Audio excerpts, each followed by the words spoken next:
Test 1 2 3. Test 1 2 3. 1 1 2 2. Hey hey hey. 1 2 3. 1 2 3.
got my shotgun out. Careful, this is up right now. Copy, take it.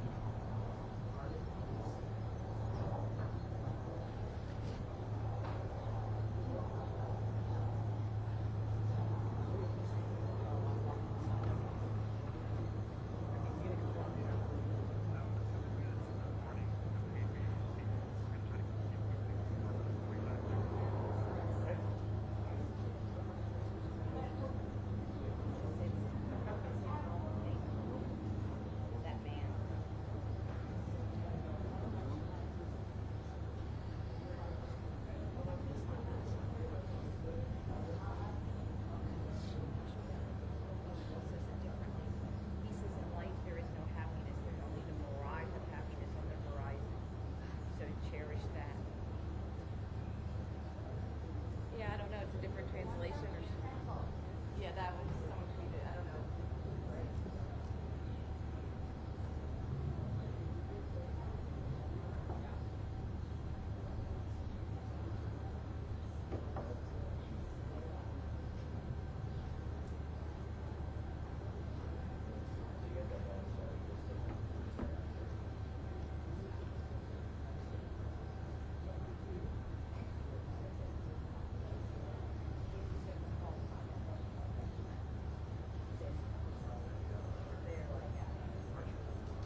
Ladies and gentlemen, please take your seats. The program will begin in 2 minutes.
Sally, it dropped. Probably because the president.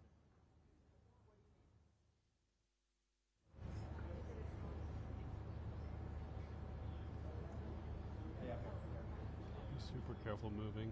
Everything is like shaking a lot. Like it's shaking the man cam, shaking my cam.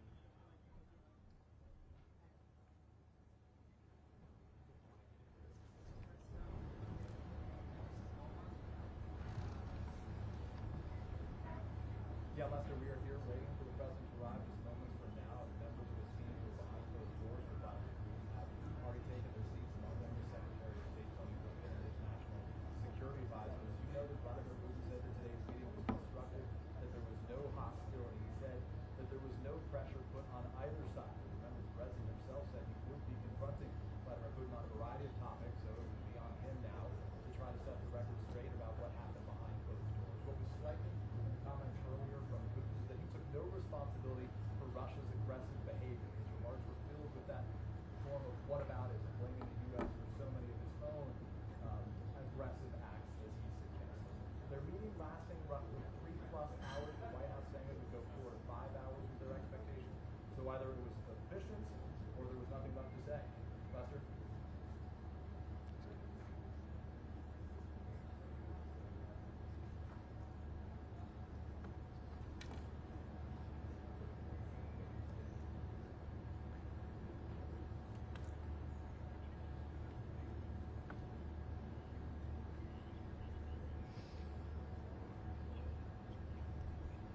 Ladies and gentlemen, the President of the United States.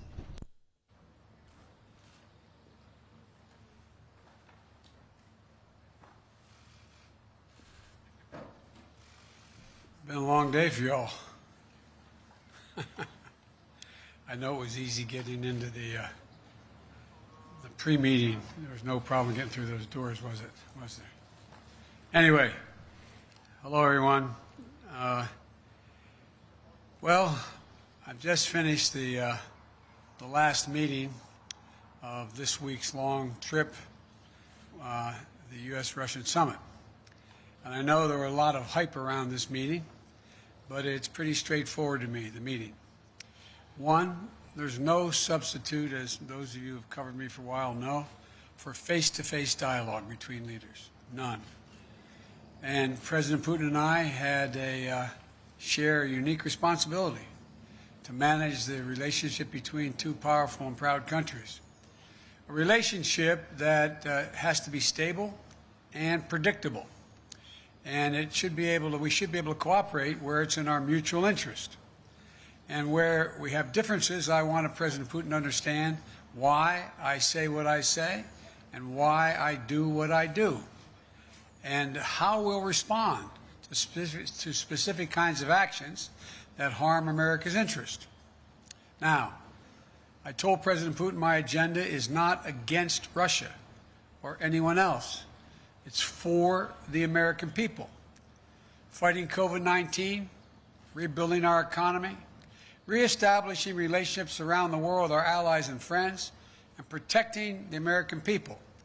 That's my responsibility as president.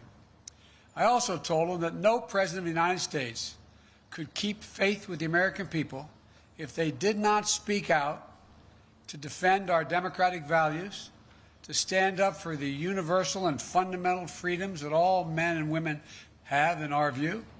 That's just part of the DNA of our country. So human rights is going to always be on the table, I told him. It's not about just going after Russia when they violate human rights. It's about who we are. How could I be the President of the United States of America and not speak out against the violation of human rights? I told him that unlike other countries, including Russia, we're uniquely a product of an idea. You've heard me say this before again and again, but I'm going to keep saying it. What's that idea? We don't derive our rights from the government. We possess them because we're born, period. And we yield them to a government. And so the forum, I pointed out to him that that's why we're going to raise our concerns about cases like Alexei Navalny. I made it clear to President Putin that we'll continue to raise issues of fundamental human rights, because that's what we are. That's who we are. The idea is we hold these truths self-evident, that all men and women, we haven't lived up to it completely, but we've always widened the arc of commitment and included more and more people. And I raised the case of two wrongfully imprisoned American citizens, Paul Whelan and Trevor Reed. I also raised the ability of Radio Free Europe and Radio Liberty to operate and the importance of a free press and freedom of speech. I made it clear that we will not tolerate attempts to violate our democratic sovereignty or destabilize our democratic elections, and we would respond. The bottom line is, I told President Putin that we need to have some basic rules of the road that we can all abide by. I also said there are areas where there's a mutual interest for us to cooperate. For our people, Russian and American people, but also for the benefit of the world and the security of the world. One of those areas is strategic stability. You asked me many times, what was I going to discuss with Putin before I came? I told you I only negotiate with the individual, and now I can tell you what I was intending to do all along. And that is to discuss and raise the issue of strategic stability and try to set up a mechanism whereby we dealt with it. We discussed in detail the next steps our country should take on arms control measures, the steps we need to take to reduce the risk of unintended conflict. And I'm pleased that you agreed today to launch a bilateral strategic stability dialogue. Diplomatic speak for saying get our military experts and our diplomats together to work on a mechanism that can lead to control of new and dangerous and sophisticated weapons that are coming on the scene now, that reduce the times of response, that raise the prospects of accidental war. And we went into some detail of what those weapon systems were. Another area we spent a great deal of time on was cyber and cybersecurity. I talked about the proposition that certain critical infrastructure should be off limits to attack, period, by cyber or any other means. I gave them a list. If I'm not mistaken, I don't have it in front of me, 16 specific entities, 16 defined as critical infrastructure under U.S. policy, from the energy sector to our water systems. Of course, the principle is one thing. It has to be backed up by practice. Responsible countries need to take action against criminals who conduct ransomware activities on their territory. So we agreed to task experts in both our countries to work on specific understandings about what's off limits and to follow up on specific cases that originate in other countries, in either of our countries. There's a long list of other things we spent time on, from the urgent need to preserve and reopen the humanitarian corridors in Syria so that we can get food, just simple food and basic necessities, to people who are starving to death. How to build it and how it is in the interest of both Russia and the United States to ensure that Iran does not acquire nuclear weapons. We agreed to work together there because as much as Russia's interest is ours. And to how we can ensure the Arctic remains a region of cooperation rather than conflict. I caught part of President Putin's press conference, and he talked about the need for us to be able to have some kind of modus operandi where we dealt with making sure the Arctic was, in fact, a free zone. And to how we can each contribute to the shared effort of preventing the resurgence of terrorism in Afghanistan. It's very much in the interest of Russia not to have a resurgence of terrorism in Afghanistan. There are also areas that are more challenging. I communicated the United States' unwavering commitment to the sovereignty and territorial integrity of Ukraine. We agreed to pursue diplomacy related to the Minsk agreement. And I shared our concern about Belarus. He didn't disagree with what happened. He just has a different perspective of what to do about it. But I know you have a lot of questions, so let me close with this. It was important to meet in person, so there can be no mistake about or misrepresentations about what I wanted to communicate. I did what I came to do. Number one, identify areas of practical work our two countries can do to advance our mutual interest and also benefit the world. Two, communicate directly that the United States will respond to actions that impair our vital interest or those of our allies. And three, to clearly lay out our country's priorities and our values so we heard it straight from me. And I must tell you, the tone of the entire meetings, I guess it was a total of 4 hours, was good, positive. There wasn't any strident action taken. Where we disagreed, I disagreed, stated where it was.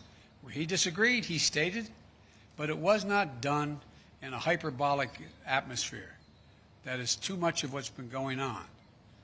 Over this last week, I believe, I hope, the United States has shown the world that we are back, standing with our allies.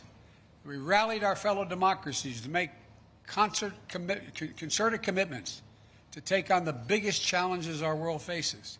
And now we've established a clear basis on how we intend to deal with Russia and the U.S.-Russia relationship.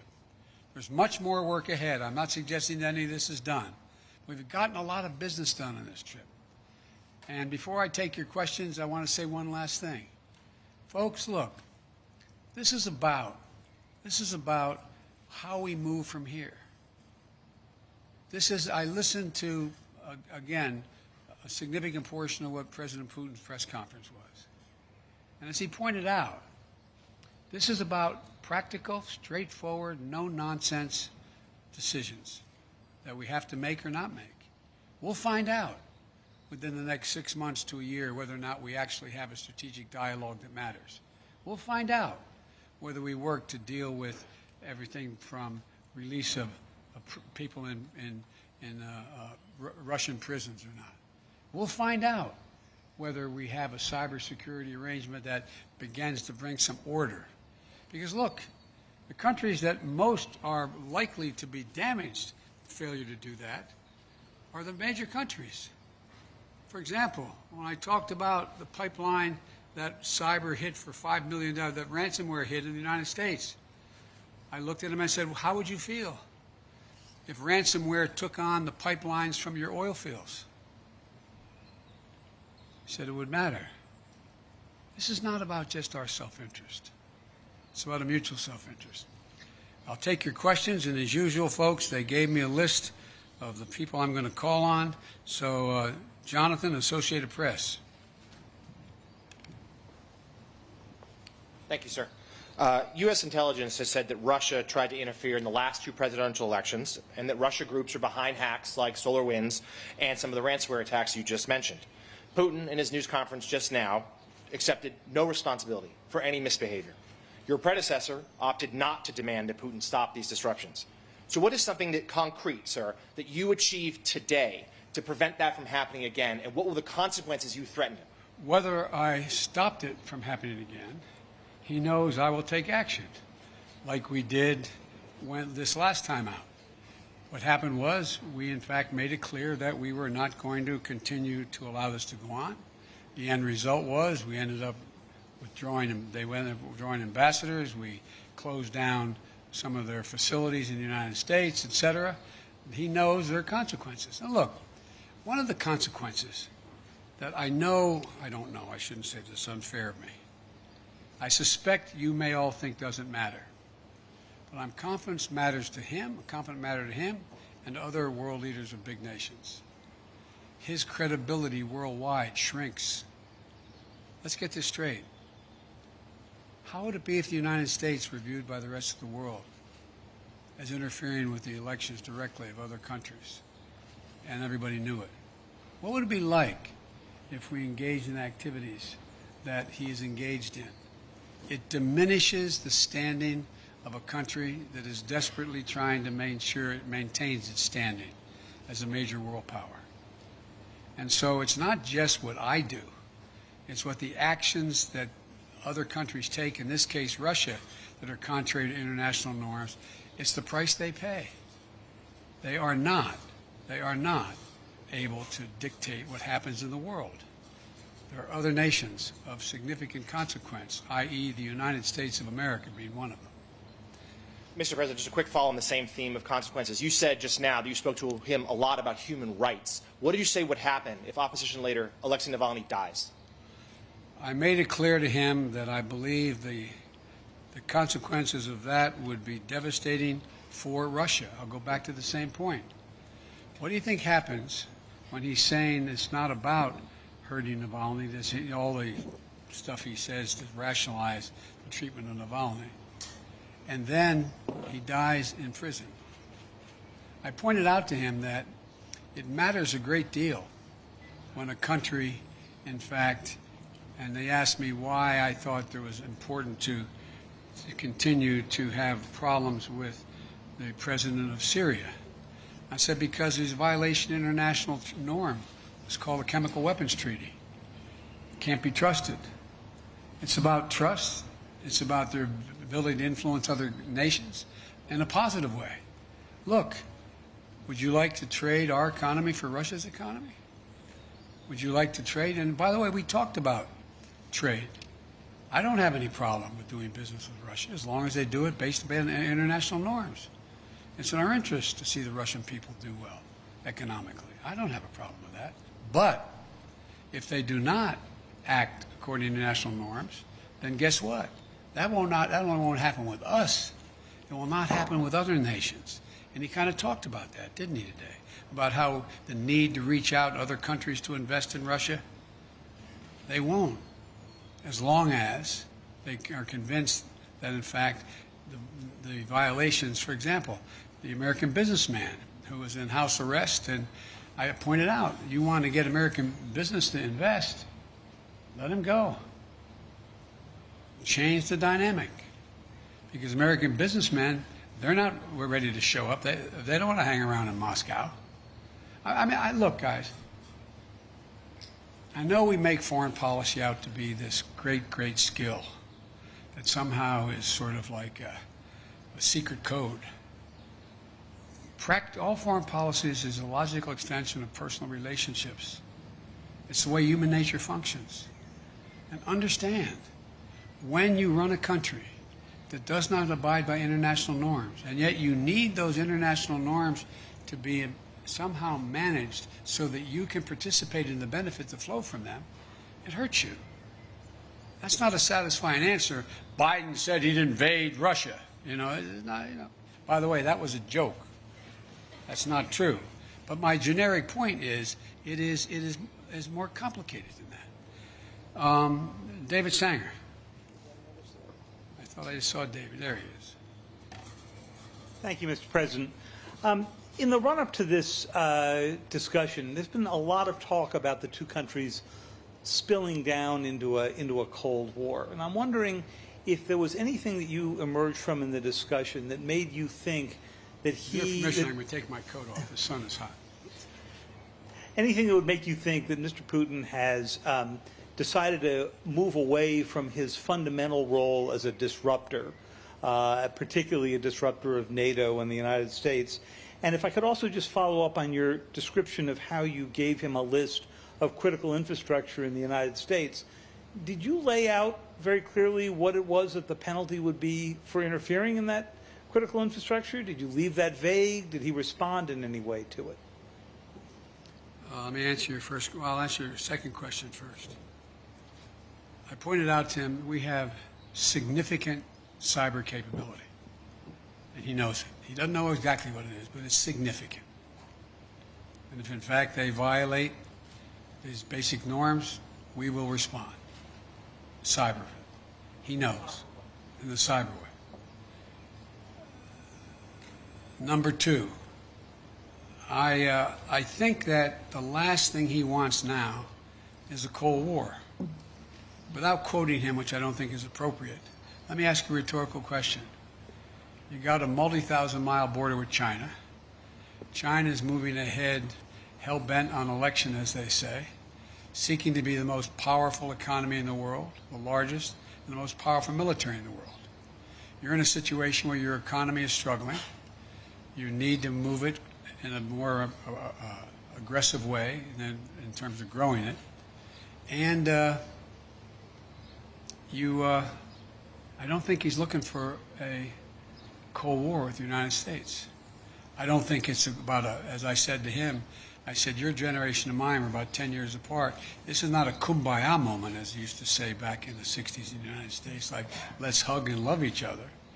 But it's clearly not in anybody's interest, your country's or mine, for us to be in a situation where we're in a new Cold War.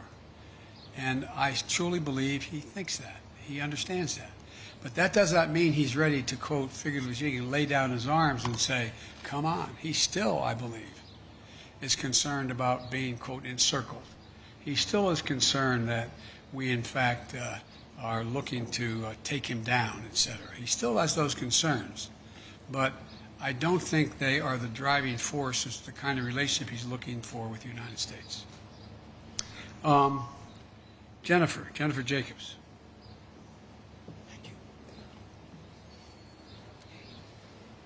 Thanks. Thank you, Mr. President. Is there a particular reason why the summit lasted only about 3 hours? We know you had maybe allotted 4 to 5 hours. Was there any reason it ran shorter?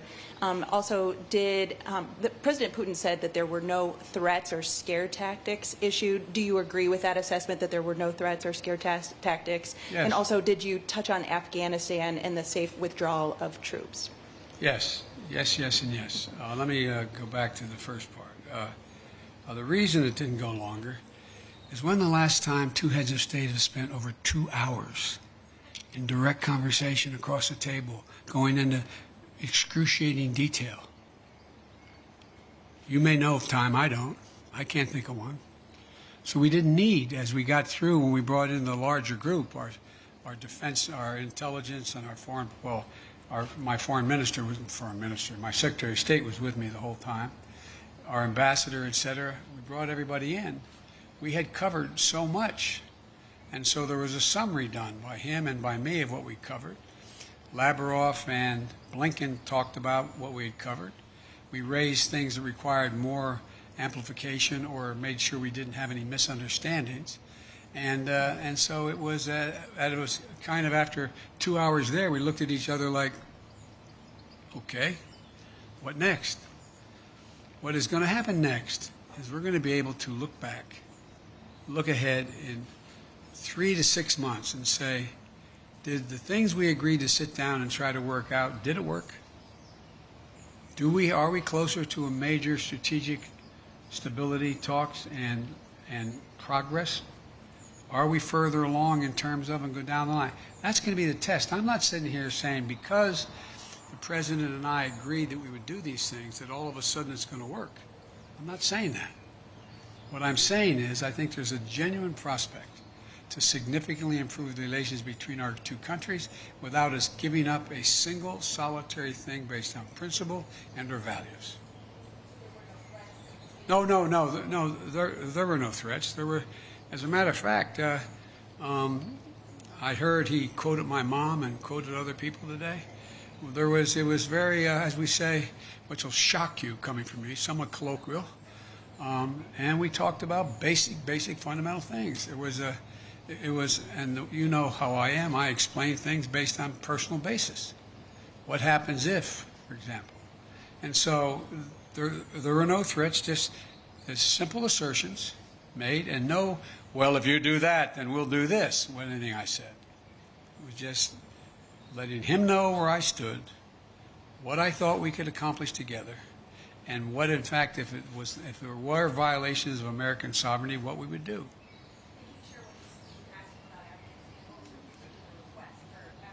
No, he asked us about Afghanistan. He said that he hopes that we're able to maintain some peace and security, and I said that has a lot to do with you. He indicated that he was prepared to, quote, help on Afghanistan. I won't go into detail now, and help on Iran, and help on, and in return, we told him a lot what we wanted to do relative to bringing some stability and economic security, or physical security, to the people of Syria and Libya. So we had those discussions. Yamish. Thanks so much, Mr. President. You say that you didn't issue any threats? Were there any ultimatums made when it comes to ransomware? And how will you measure success, especially when it comes to these working groups on Russian meddling and on cybersecurity? Well, it's going to be real easy. They either, for example, on cybersecurity, are we going to work out where they take action against the ransomware criminals on Russian territory? They didn't do it. I don't think they planned it in this case. And are they going to act? We'll find out. Will we commit? What can we commit to act in terms of anything affecting, violating international norms that negatively affects Russia? What are we going to agree to do? And so I think we have real opportunities to move. And I think that one of the things that I noticed when we had the larger meeting is that people who are very, very well informed started thinking, you know, this could be a real problem. What happens if that ransomware outfit were sitting in Florida or Maine and took action, as I said, on their single lifeline to their economy, oil? It'd be devastating. And they're like, you could see them kind of go, oh, we'd do that, but like, whoa. So it's in everybody's interest that these things be acted on. We'll see, though, what happens from these groups we put together. The third one, yes, go ahead.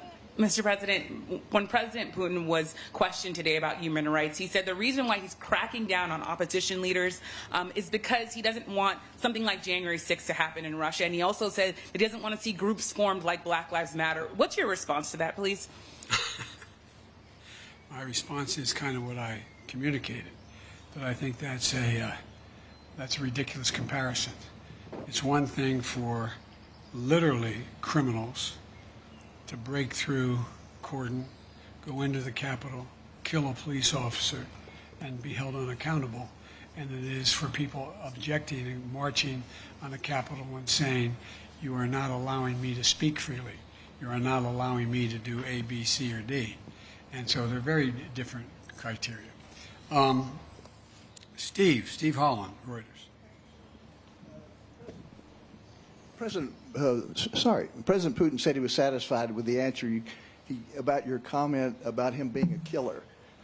Could you give us your side on this? What did you tell him? He's satisfied. Why would I bring it up again? And now that you've talked to him, do you believe you can trust him? Look, this is not about trust.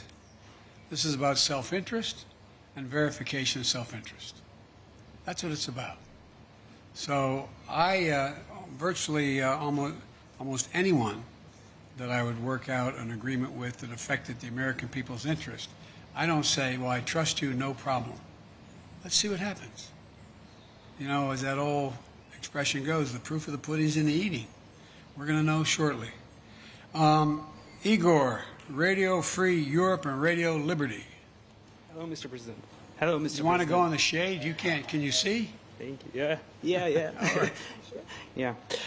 So I think you know attacks in civil society and the free press continue inside Russia. Yes. For example, Radio Free Europe. Yes. Radio Liberty, Voice of America, Current Time TV channel where I work, branded foreign agents, and several other independent media. So we are essentially being forced out in Russia 30 years after President Yeltsin invited us in. My question is, after your talks with President Putin, how interested do you think he is in improving the media climate in Russia? I wouldn't put it that way, in terms of improving the climate. I would, in fact, put it in terms of how much interest does he have in burnishing Russia's reputation that is viewed as not being contrary to democratic principles and free speech. That's a judgment I cannot make. I don't know. But it's not because I think he's interested in changing the nature of a closed society or closed government's actions relative to what he thinks is the right of government to do what it does. It's a very different approach. You know, there's a couple of really good biographies. I told him I read most everything he's written and the speeches he's made, and I've read a couple of very good biographies, which many of you have as well. And I think, and I pointed out to him that Russia had an opportunity, that brief shining moment after Gorbachev and after things began to change drastically, to actually generate a democratic government. But what happened was it failed, and there was a great race among Russian intellectuals to determine what form of government would they choose and how would they choose it. And based on what I believe Mr. Putin decided was that Russia has always been a major international power when it's been totally united as a Russian state, not based on ideology, whether it was going back to Tsar and commissars straight through to the revolution, the Russian Revolution, and to where they are today. And I think that it's clear to me, and I've said it, that I think he decided that the way for Russia to be able to sustain itself as a great, quote, great power is to, in fact, unite the Russian people on just the strength of the government. The government controls, not necessarily ideologically, but the government. And I think that's the choice that was made. I think I'm not going to second guess whether it could have been fundamentally different, but I do think it does not lend itself to Russia maintaining itself as one of the great powers in the world.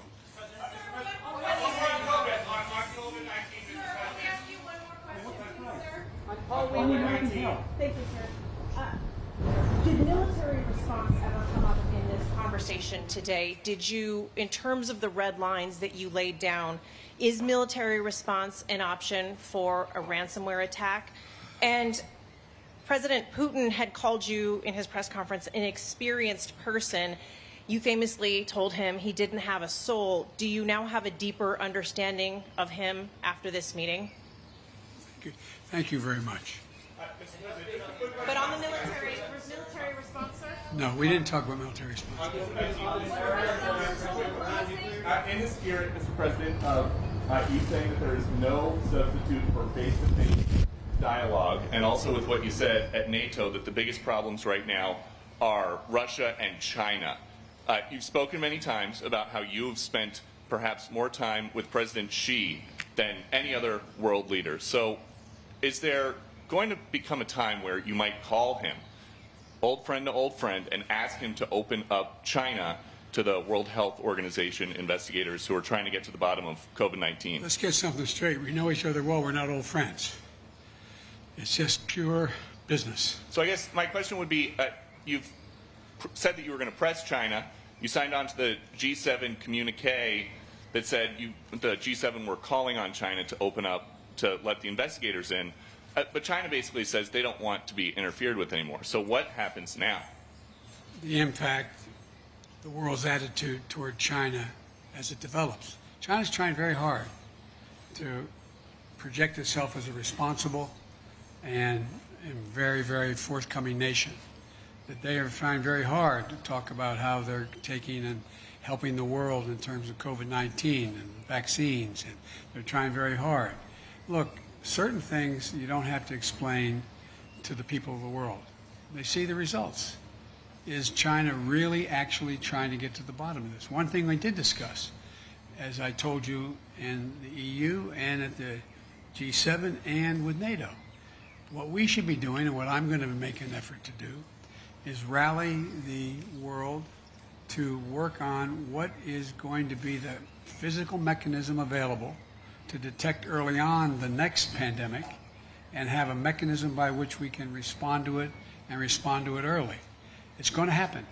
It's going to happen, and we need to do that. Thank you. What did Putin say about Paul Whelan and Trevor Reed?